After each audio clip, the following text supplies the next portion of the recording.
Appeals Division 1 is now in session.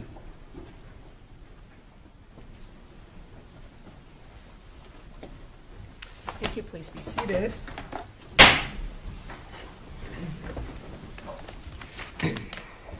Good morning. This is the time set for oral argument in our cause number CV150464, Center versus Center. Counsel, we are recording today's proceedings, so when you step to the podium, please identify yourself and your client. Each side has 20 minutes for argument, and I know there's a cross appeal, so in theory, Mr. Berkshire would get the last word on his cross appeal, but if you want to address the cross appeal in your initial 20 minutes, however you see fit, but each side has a total of 20 minutes.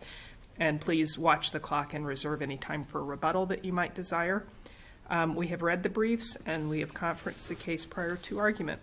So with those preliminaries out of the way, Mr. Smith, you may proceed. Thank you, Your Honor.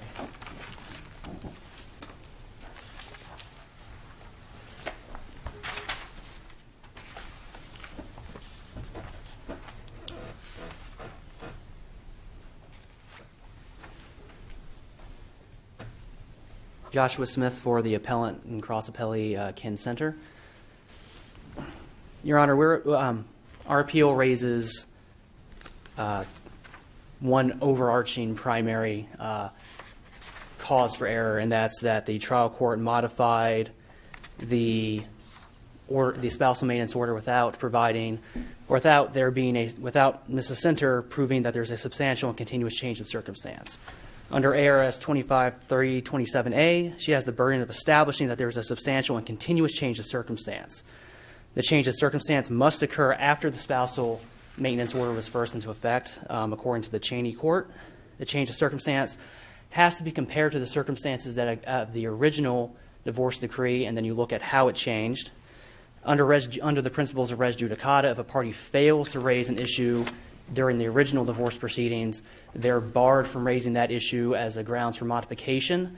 They can present evidence of the time, or they can present evidence of their circumstances at the time of the original divorce in order to show a change of circumstance. But if they fail to raise it at the original divorce, they have to establish both what the circumstances were at the time of the original divorce and how they had changed, and that's according to the Marriage of Roe decision. And finally, for there to be a change of circumstance, it has to be an objective change in circumstance. It can't be based off of subjective belief of one of the parties. And I'm quoting from the Sheely case here at 458 P. 2nd 525. The court noted that allowing the change from based off subjective changes opens the door to modification of alimony where the circumstances surrounding the modification are not capable of disproof. And, Your Honor, the evidence presented at the modification hearing did not establish that there was a significant and continuous change of circumstance. The modification was based entirely off of Mrs. Center's pre-existing back injury. Can an injury become worse at some point that may have been unanticipated? Why wouldn't that be a change of circumstances? It could be, but she would have to produce records and evidence to establish that it grew worse, and she produced no medical records other than a single medical record that failed to establish how bad the injury was originally and how it had worsened. It just simply stated that she's complaining of her back injury and that surgery would be required.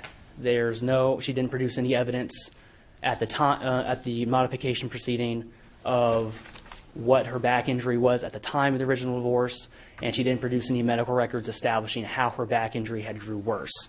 It was based primarily and almost entirely off of her testimony basically saying that my back hurts more. But that's the kind of subjective change in circumstances that the Sheely Court disapproved of, because that can't be disproven.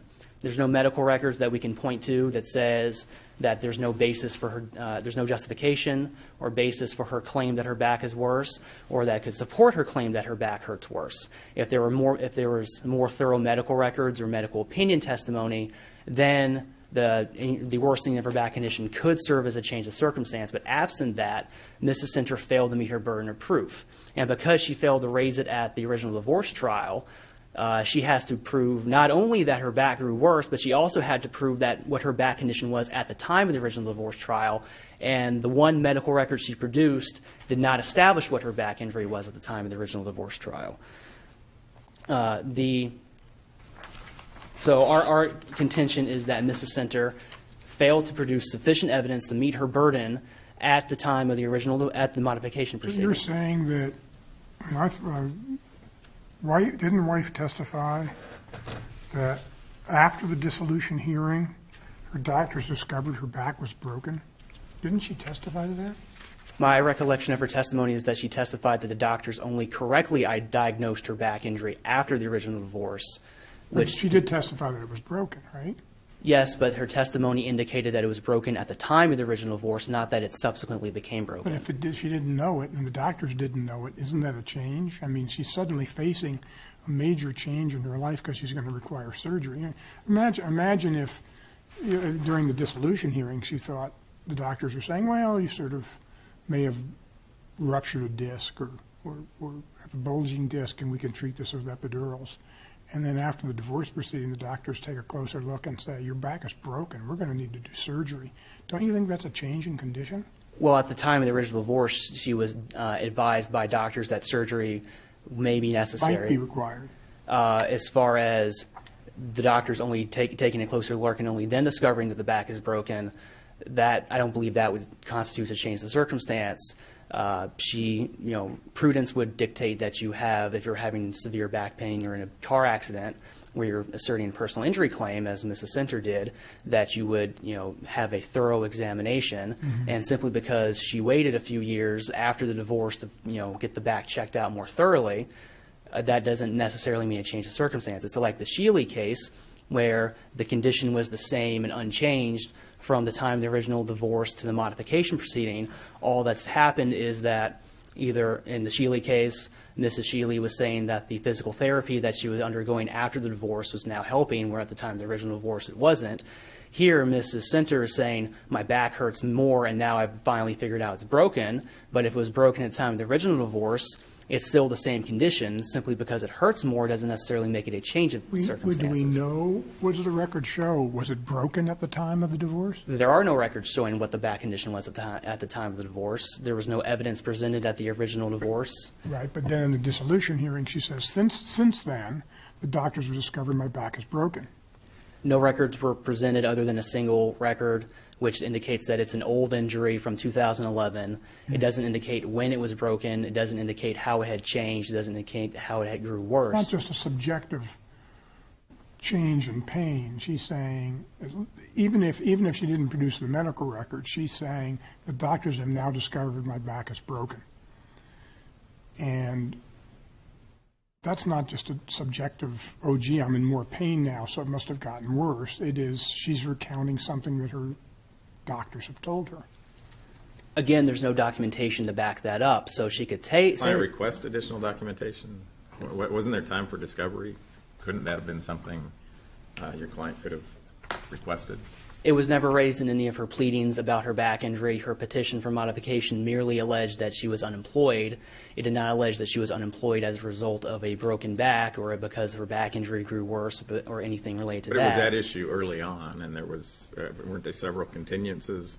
It seems like there was time to make a request if the notion was that there's not sufficient evidence or that it's simply subjective and we think there's records that might not corroborate that or that might be to the contrary. The first allegation that the back injury prevented her from working was made on her opening statement at the modification proceedings. The only documents that related to the back injury during the modification proceedings was a single medical record, but there's nothing produced during discovery or in the lead up to the modification proceedings which indicated that the back injury would be an issue. At the hearings, it was asked on her on the record if she could produce additional records. She indicated she could, but they were never produced.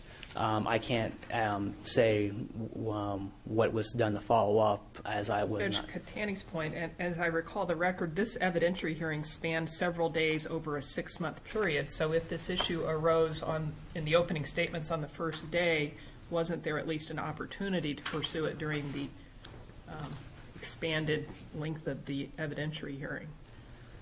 Yes, it could have been pursued. I can't state as to. And as to her statement that her doctors told her her back is broken, they wanted to have surgery, I assume there was an objection about that being hearsay? Yes, but the rules of evidence weren't invoked, but the hearsay objections were raised, and that goes to the weight of her evidence, because anyone can testify about anything. Just because the rules of evidence don't apply does not mean that. But if it goes to the weight of evidence, we're going to just defer to the trial judge. I And you're not, I don't think that you're on appeal that you've argued that that statement shouldn't have come in at all. The judge erred on allowing it in. It just goes to the weight. And if it goes to the weight, don't we just defer to the trial judge? Typically, but the issue here is that it's entirely her testimony, and she had the burden of proving not just that her back is worse, but what her condition was at the time, and she failed to do both of that. She has the burden of proving that there's a substantial and continuous change of circumstances, and there is no evidence that there's a substantial and continuous change of circumstances. The trial court itself, in its order, and this is in page 2 in the modification order starting at line 4, although specific medical records were not presented, the court is of the opinion that the significance of the back injury has led to declining ability of respondent to obtain suitable and meaningful employment. So the court acknowledges there's not sufficient records, but the court's basically saying that in its opinion that she can't work. Based on her testimony. Purely on her testimony, but again, she has the burden of establishing both what her condition was at the time of the divorce and the change, and she failed to do. Understand. And I believe another issue that bears bearing out is that the back injury was hidden throughout the entire divorce proceedings, and it was brought up for the first time on the opening statements, which indicates that it was essentially hidden and throughout the proceedings. Why would it be hidden? Why would that be something that you would hide as opposed to something that's just not brought up? I can only speculate, but through her testimony, she testified that she had a personal injury claim. I can only speculate as to what motives there would be to hide it, other than possibly it would benefit. She wanted to keep this asset hidden away in the original divorce. She testified that she hadn't disclosed the injury during the divorce proceedings because she'd returned to work by that time. The case was tried. She was trying to move on, but her physical condition progressively worsened. And obviously the trial judge found her credible because he adopted those. And so I kind of am echoing what Judge Kessler said, which is your real beef, it seems, is that you don't think there was enough competent evidence, but the trial court disagreed, and we would typically defer to his weighing of the evidence. Yes, but the trial court didn't make any findings as concerning that what her condition was at the time and how it changed. The trial court just simply says adopts her statements, but without any real evidence to back it up other than simply her statements. The second point of error that we raise is that Mrs. Center, without the back injury or the evidence about her back injury, that's one of the two issues that the court raises for modifying. Without the back injury, all the trial court could rely upon was testimony that Mr. Centers had an increase in an earning capacity. But without the back injury, the trial court can't properly modify just based solely off of an increase in earning capacity, and that's from the Shelley court case again.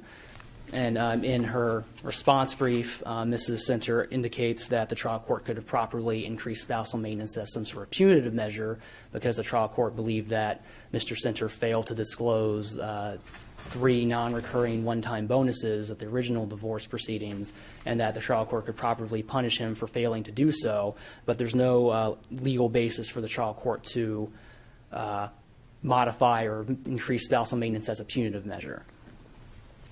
We also argue that Mrs. Center is not entitled to receive their attorney's fees because the trial court erred in failing to make findings of fact concerning both the reasonableness of the positions taken and the financial resources of both parties. The court only considered the financial resources, but the statute states, and this is ARS 25324A, that the court, from time to time, after considering the financial resources of both parties and the reasonableness of the positions each party has taken throughout the proceedings, may order a party to pay a reasonable amount to the other party for the costs and expenses. The trial court didn't make any findings of fact as to reasonableness, and because of... Did you ask for findings of fact? We did not specifically ask for findings. Okay. But we know from cases like McGee that those are statutory factors the court's to consider, but both factors don't have to exist for the court to enter a fee award. Well, the McGee case did not directly address the reasonableness factors, and the reason for that is in the McGee case, the trial court had adopted a special master's findings regarding reasonableness. The McGee case was concerned solely on whether a party has to establish the other party is financially unable to pay their fees before they can get an award of fees. The most McGee could stand for regarding the reasonableness is our contention is that a party could be ordered to pay attorney's fees even if he takes reasonable positions, but doesn't negate the trial court's obligations to make findings of facts concerning reasonableness. If requested. And you didn't request them? The specific findings of fact I do not believe were requested, Okay. Your Honor. Fair enough.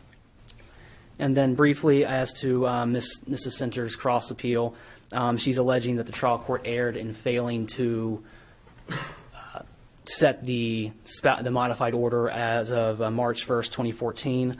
She cites the Chavez case that said that for the proposition that she's entitled to have that order stricken and have this modification go back to the March 14th date.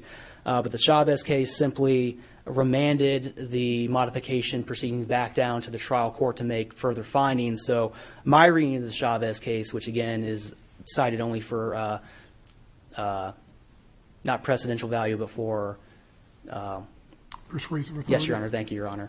Is that at most she'd be entitled to have the trial court make findings or make specific findings of good cause. But much like the attorney's fees, I don't believe any requests for findings of fact were made for the good cause findings. And this is where you benefit from that proposition. Yes, Your Honor. So we will infer into the Superior Court's ultimate ruling factual matters that would support it. So what would support a finding of good cause to deviate from the statutory presumption? Well, there was a 17-month delay between when the case commenced and when it was finalized, which is essentially if the court were to set the modified order back on February or March of 2014, that would essentially impose a $37,000 judgment on Mr. Center.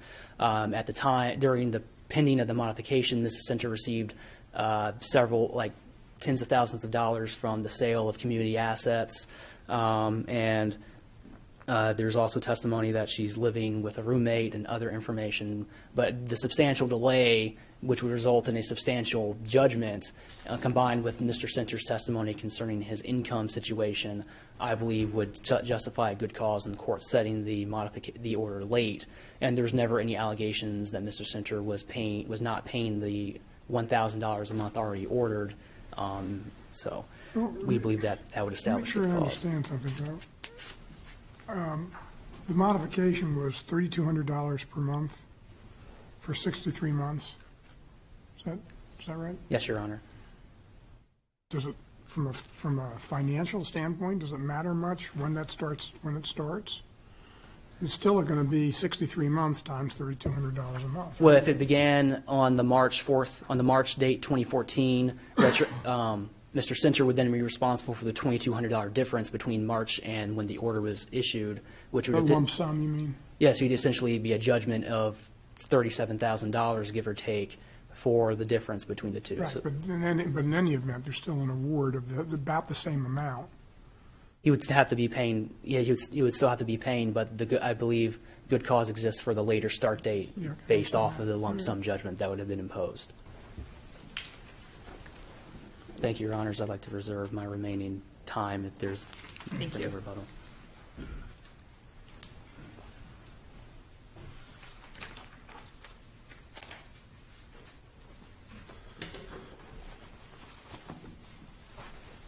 May it please the Court, my name is Keith Berkshire, attorney for the cross appellant Chris Center. The appeal in this matter is really exactly what Judge Kessler and Downey hit on, which is it's a weighing of the facts. Right. He didn't hit on it.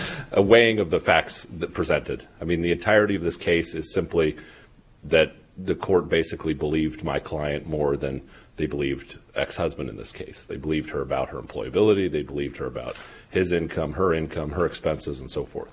It's pretty much the definition of a fact case.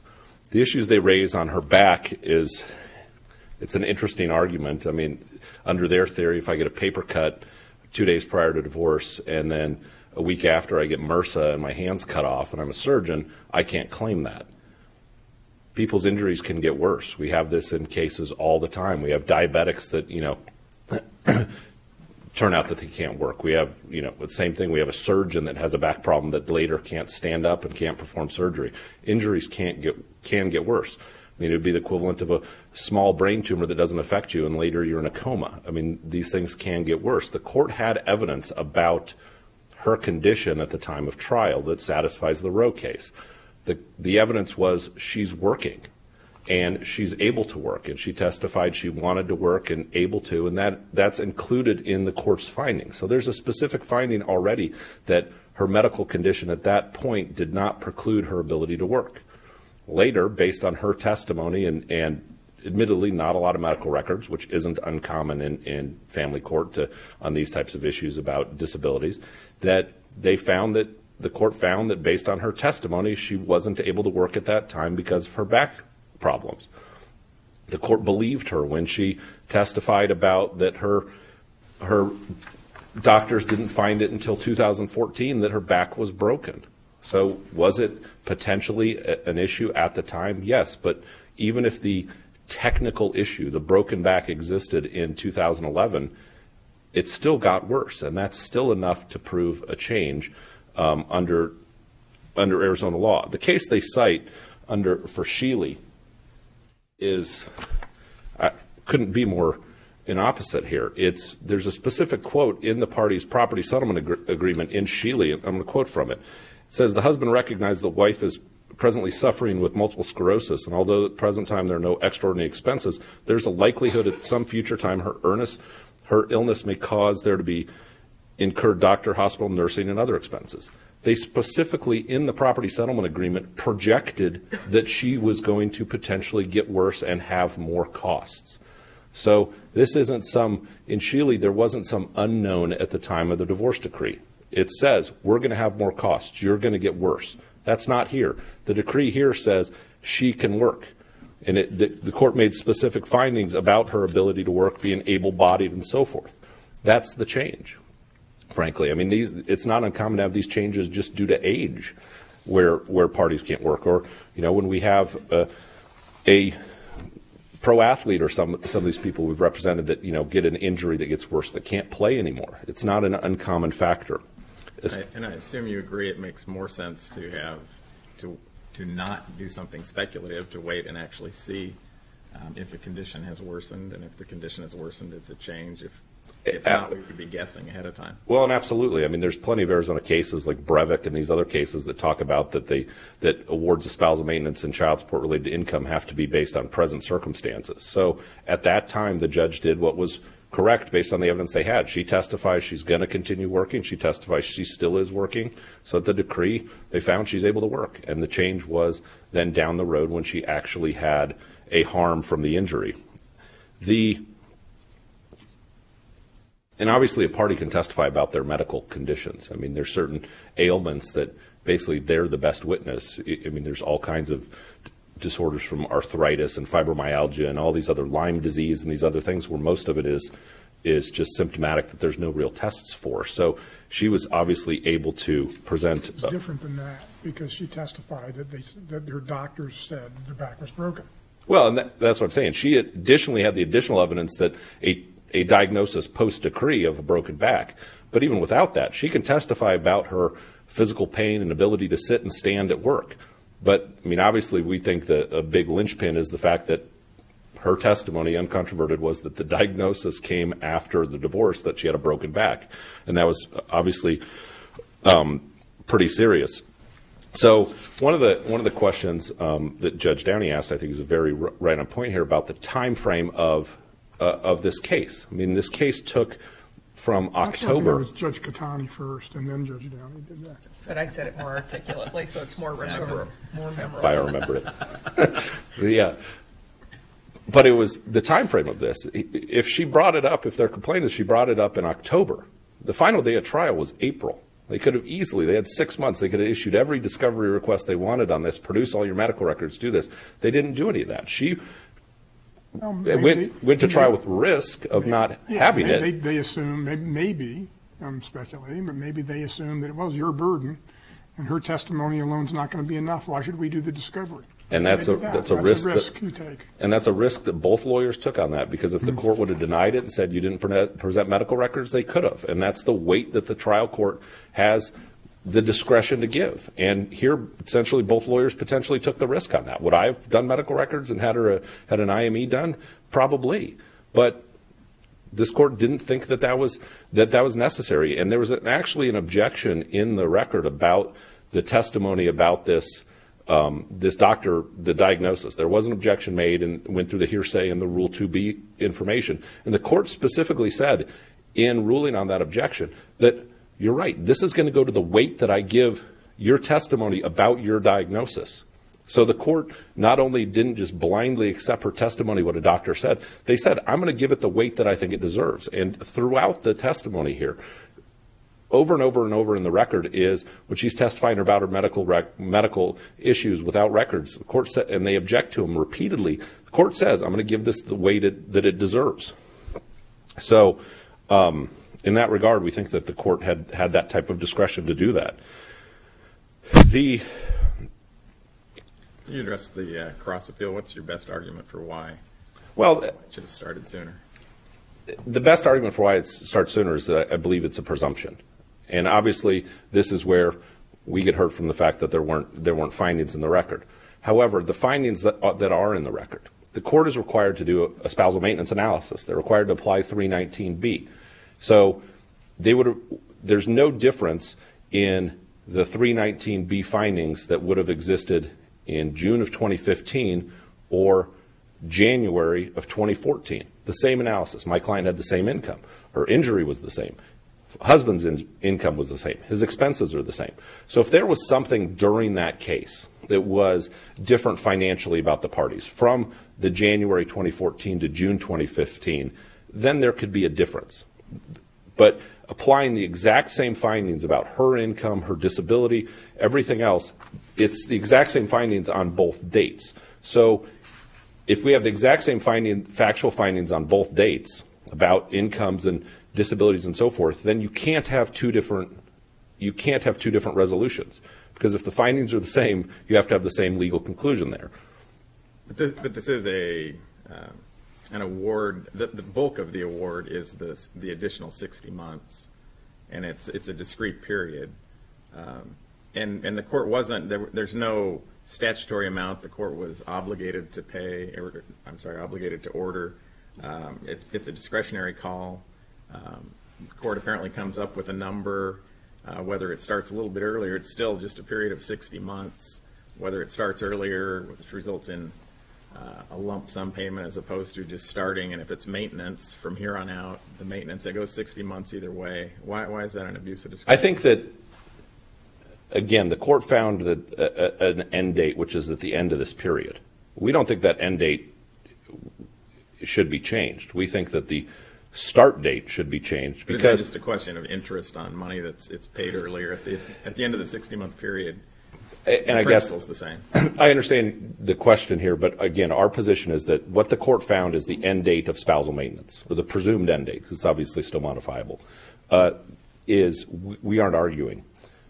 So we think that the amount should actually go back and now add on 17 more months. So you're saying it should have started in February or March. And have the same end date that the court So you predicted. were saying it should have been more money? Correct. And the argument... If we were to remand, though, the court would not be obligated to extend beyond the 60-month period.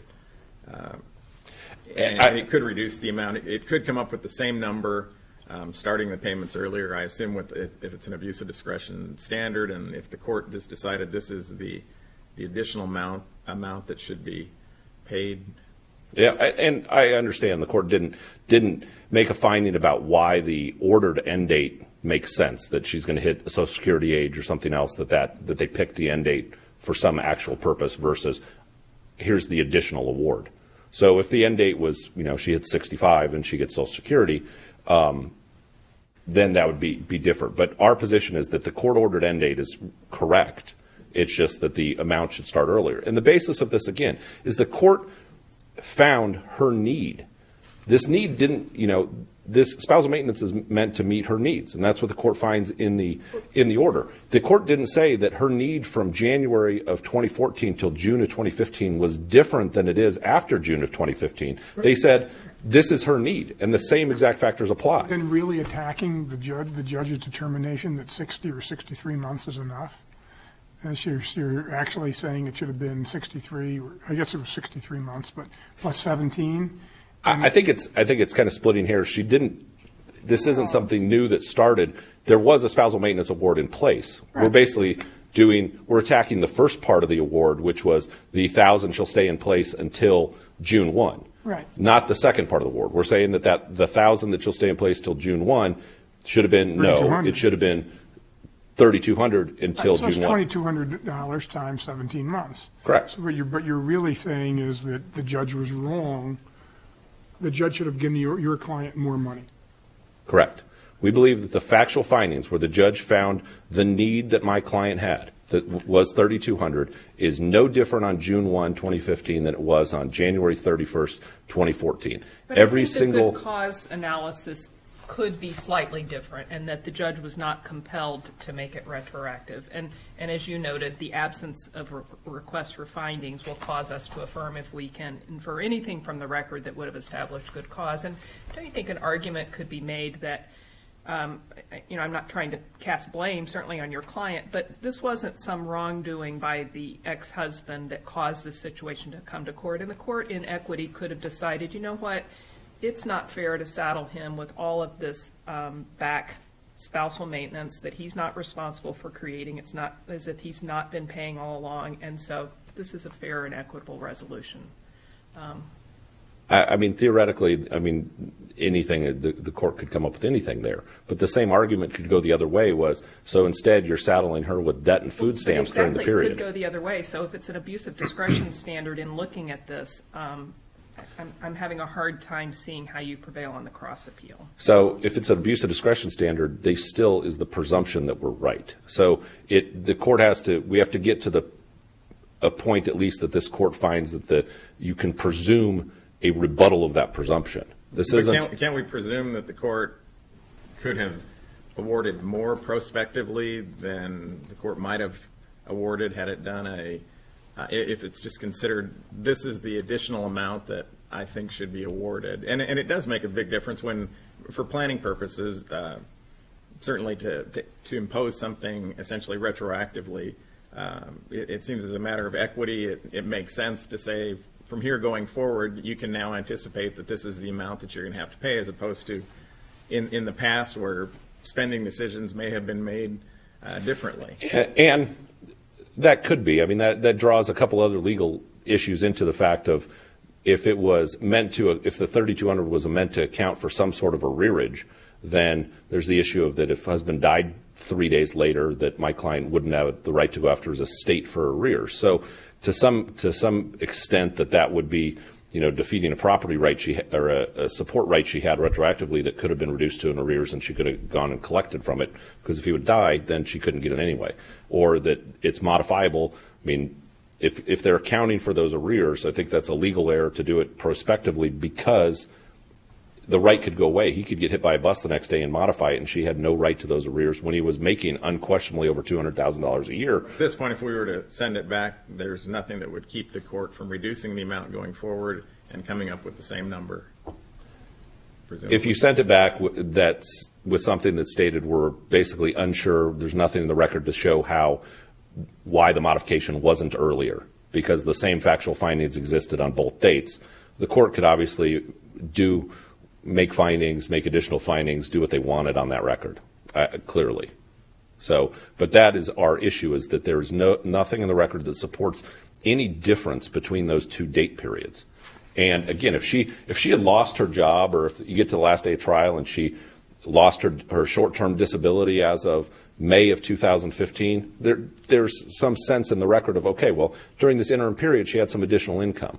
The argument that she sold a boat and a car during that period that she got proceeds, Arizona has a ton of cases that say you don't burn your nest egg about spousal maintenance. So that argument falls flat on its face because there's plenty of cases that say you don't have to do that.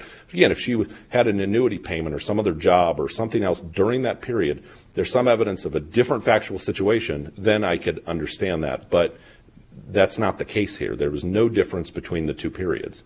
And again, I think it would be somewhat of a legal error. We didn't brief this at all, but I think to compensate her prospectively for something she would have had a vested right into in the past. As for the attorney's fees issue earlier, obviously that's a discretionary issue. They in fact weren't even required to request findings of fact prior to trial on this. If they wanted findings, 25324B actually allows you to even do it post-trial and go back and ask for findings as far as which portion was awarded for reasonableness versus disparity of resources. And statutorily, you can actually ask for it after trial. So they could have even had the opportunity to ask for those findings after trial if they so desired. They didn't do it. You'd have to presume in that case. And clearly here, the court had a big concern about husband's reasonableness. There's plenty of findings about him, hiding these bonuses. I mean, the court makes pretty explicit mention of the fact of if I would have known this at trial, if you would have testified that you got a bonus, a month prior to trial, this would have been different. So I think the credibility clearly was an issue for the court towards husband.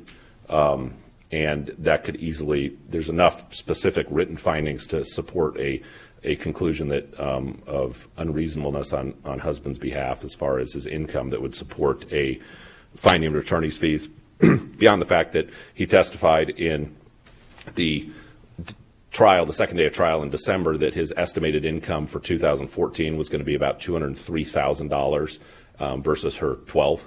So clearly the resources were unquestionably an issue there, and especially with the lower spousal maintenance award during the pendency of the case of $1,000. I mean, if they would have gone back and retroactively increased her amount to the $4,000 she had asked for, then arguably there'd be a less disparity. But specifically because there was less spousal maintenance given during the case, there would be a disparity in income sufficient to find for attorney's fees.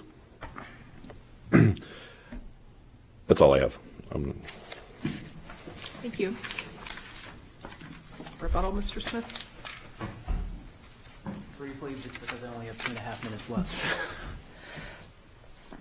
I just would like to clarify some issues on the record regarding Mr. Center's income. He did testify that his income was estimated to be around $200,000 for 2014, but there's also he testified that his income from year to year varies greatly because he gets a base salary of $70,000, which is increased by commissions based off sales, and that depends on how many sales he makes and how quickly those commissions get processed. Regarding the three $60,000 bonuses, they were first learned about after the final pretrial statement was made for the original divorce trial. At the time of the original divorce trial, 2 of them were only speculative at the time because he was only entitled to receive them if he stayed with the company until 2014 or 2015, I believe, are the 2 years. Why wasn't there a duty to disclose it during trial? The pleadings were closed with the filing of the final pretrial statement, and going off of that, Mrs. Center had an affirmative duty to disclose her medical records during the modification proceedings as soon as she made it an issue for her case, and she didn't disclose those either.